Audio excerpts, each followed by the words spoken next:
Hello students, জ্ঞানজ্যোতি coaching সেন্টারের পক্ষ থেকে তোমাদের আরেকবার স্বাগত জানাই। আমি রাজীব স্যার এবং আজকে আমরা আলোচনা করব কলকাতা ইউনিভার্সিটির আন্ডারে তোমরা যারা ফোর্থ সেমিস্টার ডিএসসিসি 5 পেপারের জন্য পড়াশোনা করছো এবং পরবর্তীকালে বিভিন্ন ইউনিভার্সিটির আন্ডারে তোমরা এক্সাম দেবে, তাদের জন্য 20 নম্বরের সাজেশন আমরা নিয়ে এসেছি, যেটা থাকবে তোমাদের জন্য 100% কমন সাজেশন। তো তোমাদের কাছ থেকে এটা অনুরোধ থাকবে যে তোমরা প্রত্যেকটা কোশ্চেন্স কিন্তু ভালো করে ফলো আপ করে যাবে, ঠিক আছে? এখান থেকে তোমরা 100% কমন কিন্তু পাবে 20 নম্বরের কোশ্চেন অ্যান্সারের জন্য। তো ভিডিওটি শুরু করার আগে তোমরা যারা আমাদের চ্যানেলে প্রথম এসেছো বা এখনও আমাদের চ্যানেলটিকে সাবস্ক্রাইব করোনি, তারা অবশ্যই চ্যানেলটিকে সাবস্ক্রাইব করো এবং পাশে থাকা যে বেল আইকনটি রয়েছে সেটিকে ক্লিক করে দিও, যাতে আমাদের পরবর্তী ভিডিও নোটিফিকেশান তোমরা খুব সহজেই পেয়ে যেতে পারো। এছাড়া তোমরা যারা আমাদের সাথে অনলাইনে যুক্ত হতে চাও এবং আমাদের থেকে কোর্স পারচেস করতে চাও, তারা অবশ্যই স্ক্রিনে যে দুটো ফোন নাম্বার দেখতে পাচ্ছ, এই দুটো ফোন নাম্বারে আমাদের সাথে সরাসরি যোগাযোগ করে নিতে পারো। অনলাইনে যেই সমস্ত সুযোগ সুবিধাগুলো আমরা তোমাদের জন্য রেখেছি, তোমরা আমাদের এখানে পেয়ে যাবে live classes, recorded classes, high quality notes এবং 100% কমন সাজেশন।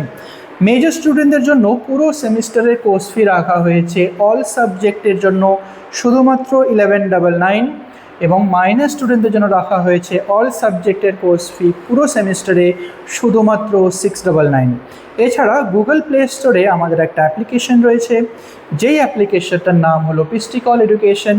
তো এই অ্যাপ্লিকেশনটা ডাউনলোড করেও তোমরা আমাদের সাথে যুক্ত হতে পারো এবং যে বিভিন্ন কোর্সগুলো রয়েছে সেগুলোর অ্যাক্সেস গ্রহণ করতে পারো। এবং এই মুহূর্তে শুধুমাত্র কলকাতা ইউনিভার্সিটির আন্ডারে সমস্ত স্টুডেন্টদের জন্য একটা স্পেশাল অফার চলছে আমাদের এখানে, যেটা হলো মাইনর স্টুডেন্ট বা মেজর স্টুডেন্ট যাই হও না কেন, তোমরা সম্পূর্ণ যে কোর্স রয়েছে সম্পূর্ণ কোর্স তোমরা পেয়ে যাবে 50% অফে, ঠিক আছে?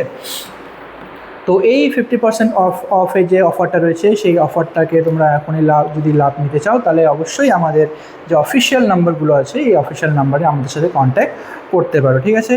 আচ্ছা, তো চলো এবার তোমাদের যে মেন সাজেশন 20 নম্বরের সাজেশন যেটা থাকবে তোমাদের জন্য 100% কমন, সেই সাজেশনসগুলো নিয়ে আলোচনা করা যাক। তো প্রথম যে কোশ্চেনটা রয়েছে 20 নম্বরের জন্য সেটা থাকবে মানবাধিকারের ধারণার বিবর্তনের ইতিহাসের উপর একটি টিকা লিখো, ঠিক আছে? তো মানবাধিকারের ধারণার যে বিবর্তন, তো এই বিবর্তন নিয়ে একটা টিকা লিখতে হবে 20 নম্বরের জন্য। এটা হচ্ছে খুবই গুরুত্বপূর্ণ একটা বিষয় থাকবে। ভারতীয় সংবিধানে আদিবাসীদের জন্য কি কি অধিকার সংরক্ষিত করা হয়েছে আলোচনা করো। তো অধিবাসীদের জন্য যতগুলো অধিকার সংরক্ষণ করা হয়েছে, সমস্ত অধিকারের সংরক্ষণ পদ্ধতি এবং কি কি রয়েছে সেই অধিকারগুলো, সেটাও কিন্তু তোমাদেরকে ভালো করে পড়ে নিতে হবে। ভারতীয় রাজনীতিতে জাতপাতের ভূমিকা এবং জাতপাতের রাজনীতিকরণ প্রক্রিয়াটি বিস্তারিতভাবে আলোচনা করো। বর্তমানে আমাদের ভারতীয় রাজনীতিতে যে জাতপাতের ভূমিকা রয়েছে এবং এই জাতপাতের ভূমিকা সম্পর্কে এবং এইটা রাজনীতিতে কতটা প্রভাব ফেলেছে সেটা ভালো করে পড়তে হবে। সেটা কিন্তু 20 নম্বরের জন্য খুবই গুরুত্বপূর্ণ একটা বিষয় থাকবে। এখন বর্তমান পরিস্থিতিতে, আমাদের রাজনৈতিক পরিস্থিতিতে এই যে জাতপাত যে ব্যাপারটা রয়েছে এটা কিন্তু খুবই এখন সক্রিয়। তো এটা কিন্তু কোশ্চেনটা আসতে পারে, ঠিক আছে? তো ভারতীয় রাজনীতিতে নৃতাত্ত্বিকতা বা প্রকৌলিকতার যে প্রভাব এবং এর যে প্রভাব বা গুরুত্ব, ঠিক আছে?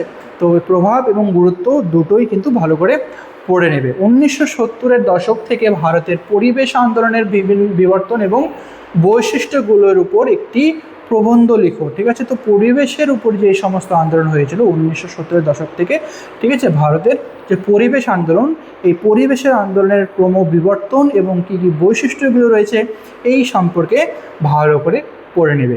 নেক্সট, ভারতের জাতীয় মানবাধিকার কমিশনের গঠন এবং কার্যাবলী আলোচনা করো।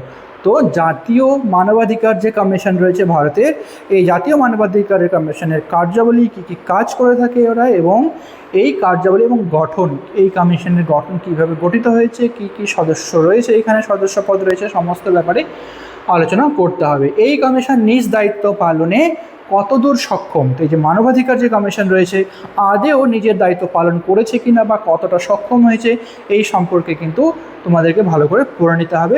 20 নম্বরের জন্য খুবই গুরুত্বপূর্ণ বিষয় থাকবে এটা। 1970-এর দশক থেকে ভারতে নারী আন্দোলনের প্রধান বৈশিষ্ট্য এবং লিঙ্গভিত্তিক যে অধিকারগুলো রয়েছে এই অধিকারগুলোতে যে নারীরা লড়াই করেছে এই সমস্ত আন্দোলন সম্পর্কে তোমাদের লিখতে হবে, যে 1970-এর দশক থেকে ভারতে যতগুলো নারী আন্দোলন ঘটেছে এই নারী আন্দোলন সম্পর্কে ভালো মতন বিস্তারিতভাবে পড়ে যাবে। আচ্ছা, নেক্সট কোশ্চেন রয়েছে আমাদের 8 নম্বরে, ভারতের পরিবেশ সংক্রান্ত আন্দোলনগুলি পর্যালোচনা করতো। পরিবেশ সংক্রান্ত ভারতে যতগুলো আন্দোলন ঘটেছে এগুলোকে ভালো করে দেখতে হবে, এবং পরিবেশ সংক্রান্ত উন্নয়ন কি আদৌ সম্ভব, পরিবেশ সংক্রান্ত আন্দোলনের মাধ্যমে পরিবেশের উন্নয়ন করা কতটা সম্ভব বা সম্ভব হয় কি না সম্পর্কে কিন্তু ভালো করে দেখতে হবে। মানবাধিকার বলতে কী বোঝো, ইহার বৈশিষ্ট্য এবং প্রকৃতির স্বরূপ ব্যাখ্যা করো। মানবাধিকার বা হিউম্যান রাইটস কাকে বলে এবং এই হিউম্যান রাইটসের বৈশিষ্ট্য কী রয়েছে এবং প্রকৃতি কী রয়েছে, এটাও কিন্তু থাকবে তোমাদের 20 নম্বরের জন্য ইম্পর্টেন্ট কোয়েশ্চেন। নেক্সট হলো দলিত আন্দোলন বলতে কী বোঝো, দলিত আন্দোলনের আম্বেদকরের উদ্দেশ্য এবং ভূমিকা আলোচনা করো। ঠিক আছে, দলিতদের জন্য যে আন্দোলন হয়েছিল বা দলিতদেরকে নিয়ে, এবং এই আন্দোলনে আম্বেদকর যে উদ্দেশ্য কী ছিল আম্বেদকরের, এবং আম্বেদকরের এই উদ্দেশ্য এবং ভূমিকা কী ছিল তা কিন্তু ভালো মতন পড়তে হবে 20 নম্বরের জন্য। নেক্সট, ভারতীয় রাজনীতিতে আঞ্চলিক দলের ভূমিকা আলোচনা করো। ভারতীয় রাজনীতিতে যতগুলো আঞ্চলিক দল রয়েছে সেই আঞ্চলিক দল কতটা ভূমিকা পালন করেছে এই রাজনীতিতে সেগুলো সম্পর্কে পড়তে হবে ভালো করে। ভারতীয় রাজনীতিতে শ্রমজীবী শ্রেণী তথা শ্রমিক শ্রেণীর ভূমিকা আলোচনা করো। তো শ্রমজীবী বা যতগুলো শ্রমিক শ্রেণী রয়েছে তাদের ভারতের রাজনীতিতে কতটা বৈশিষ্ট্য বা তারা ভূমিকা পালন করেছে। নেক্সট হলো 13 নম্বর, মানবাধিকার রক্ষার সম্মিলিত জাতিপুঞ্জের ভূমিকা আলোচনা করো। তো সম্মিলিত জাতিপুঞ্জের ভূমিকা মানবাধিকার রক্ষার ক্ষেত্রে কতটা গুরুত্বপূর্ণ ভূমিকা পালন করেছে সেটা পড়ে নেবে ভালো মতন। তারপরে স্বাধীন ভারতে নারী আন্দোলনের সম্পর্কে বিস্তারিত আলোচনা করো। ভারতের স্বাধীনতা লাভের পরে যেই সমস্ত নারী আন্দোলনগুলো ঘটেছে সেই আন্দোলন সম্পর্কে আমাদেরকে বিস্তারিতভাবে কিন্তু আলোচনা করতে হবে। লাস্ট 15 নম্বরে, ভারতের রাজনীতিতে মহিলাদের অংশগ্রহণ সম্পর্কে আলোচনা করো। ভারতীয় রাজনীতিতে মহিলাদের অংশগ্রহণ নিয়ে আমি বিস্তারিতভাবে নোটসও বানিয়েছি, ভিডিও আছে আমাদের চ্যানেলে, তো তোমরা সেই ভিডিওটাও কিন্তু দেখতে পারো, এখান থেকে তোমাদের পুরো কনসেপ্টটা ক্লিয়ার হয়ে যাবে। তো এই যে অংশগ্রহণ করেছিল ভারতীয় রাজনীতিতে মহিলাদের অংশগ্রহণ, এটাও কিন্তু তোমাদের 20 নম্বরের জন্য খুবই গুরুত্বপূর্ণ থাকবে।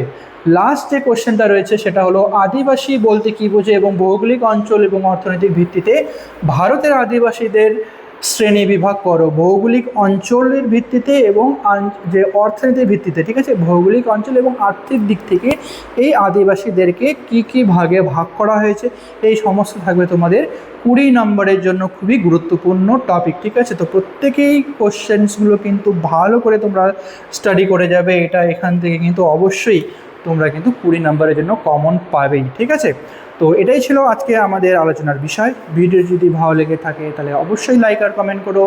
দেখা হবে পরবর্তী ভিডিওতে নতুন কোনো টপিক নিয়ে, ততক্ষণ পর্যন্ত ভালো থেকো, সুস্থ থেকো।